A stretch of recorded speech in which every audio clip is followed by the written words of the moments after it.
Boa tarde, sou Isabel Cristina Machado de Lara e é um prazer estar com vocês neste evento. Como a maioria de vocês, eu moro na América Latina, num país chamado Brasil, bem ao sul do Brasil, no estado do Rio Grande do Sul, e trabalho na cidade de Porto Alegre. Sou professora permanente do Programa de Pós-Graduação em Educação em Ciências e Matemática da Pontifícia Universidade Católica do Rio Grande do Sul, PUC-RS. E neste encontro participarão comigo alguns dos pesquisadores que fazem parte do meu grupo de estudos e pesquisas em etnomatemática na PUC-RS. Alguns deles foram meus orientandos no mestrado e doutorado, outros ainda continuam sendo. Entre eles temos Kathleen Croetes, Luciane Friedrich, Luiz Thiago Ostenberg, Solange Souza, Elia Rodrigues, Jonathan Santos, Juliana Pereira, Gisela Ferreira e Jackson Vargas. Quando iniciamos em 2012 com os estudos em nosso grupo, a nossa primeira preocupação foi definir o conceito do prefixo etno, até para poder compreender as novas áreas de conhecimento que estavam emergindo utilizando-se desse prefixo. Aí então passamos a se preocupar com o termo que precede o termo de etno, não é? Que é cultura. Nossas fundamentações teóricas utilizam-se de alguns antropólogos, entre eles Melville e Herkovitz, para o qual cultura é a parte do ambiente feita pelo homem, ou seja, constituem a cultura o modo comum de garantir a sobrevivência de cada grupo humano, a formulação das estruturas de parentesco. Então, cultura para Herkovitz apresentaria traços originais que levariam a soluções características, diferenciando-os um grupo do outro grupo. Outro autor que utilizamos é Laplantinha. Para esse antropólogo, a cultura é o conjunto dos comportamentos, saberes e saber fazer que são característicos de um grupo humano ou de uma sociedade dada, sendo essas atividades adquiridas por meio de um processo de aprendizagem e transmitida ao conjunto dos seus membros, ou seja, por geração em geração. Em especial no Brasil, temos o destaque de Eduardo Sebastiani Ferreira, que apresenta uma definição de etno bem importante para os nossos estudos.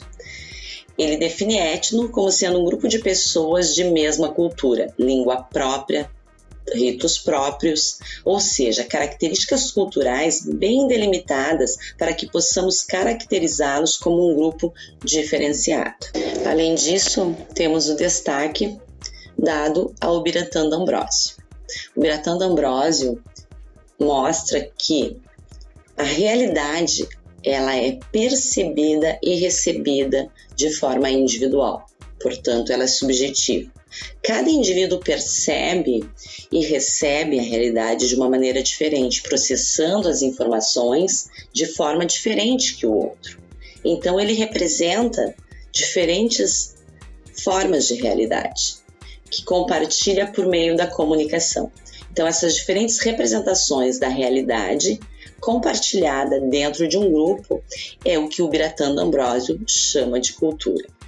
Para D'Ambrosio, a cultura se manifesta no complexo de saberes e fazeres que estão presentes dentro de um grupo cultural. São esses saberes e fazeres comunicados dentro do grupo que constituem a sua cultura. Esta visão de D'Ambrosio, articulada à definição dele do programa etnomatemática, foi o que direcionou as nossas pesquisas no início do nosso grupo.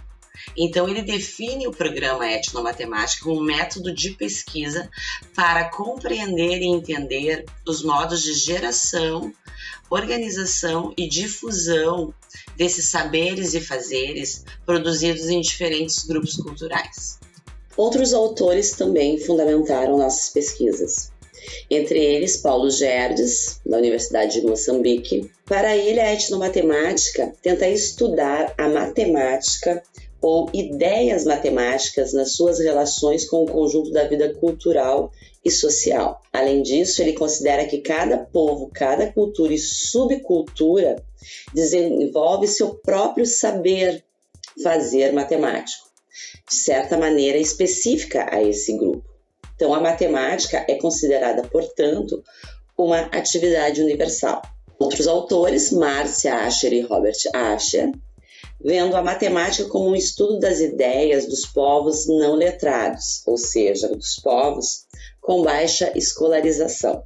Bill Barton, que define a etnomatemática como um programa de pesquisa do modo como grupos culturais entendem, articulam e usam os conceitos e práticas que nós descrevemos como matemáticos, tendo ou não o grupo cultural um conceito de matemática. Todos esses referenciais fizeram que nós percebêssemos que diferentes práticas sociais possuíam diferentes formas de matematizar. Ao lado desses autores, destaca-se aqui no Rio Grande do Sul, no Brasil, os estudos de Gelsia Kniznik. Gelsia Kniznik funda seus estudos atualmente no suporte Foucaultiano e nas ideias do segundo Wittgenstein. Foucault e Wittgenstein dão suporte para significar o campo da etnomatemática no que a autora designa caixa de ferramentas teóricas. A partir dessa perspectiva, a etnomatemática passa a ser vista como um campo amplo e heterogêneo que apresenta uma diversidade de conceituações e perspectivas. A partir desses pressupostos teóricos, nosso grupo começou a vislumbrar outra possibilidade. Uma possibilidade de avançar a etnomatemática como método de pesquisa e, de fato, poder operacionalizá-la em sala de aula. Então, nossa busca foi por mostrar a etnomatemática como um método de ensino. O filósofo Michel Foucault, preocupado com as relações de poder-saber, nos dá condições que possibilitam colocar sob suspeita a legitimação do conhecimento matemático expresso e ensinado por nós, professores, em sala de aula. Muitos de nós vê na matemática escolar que ensinamos a única forma de matematizar. Ao seu lado, em nossos estudos, está Wittgenstein. Para Wittgenstein, o significado de uma palavra é seu uso na linguagem.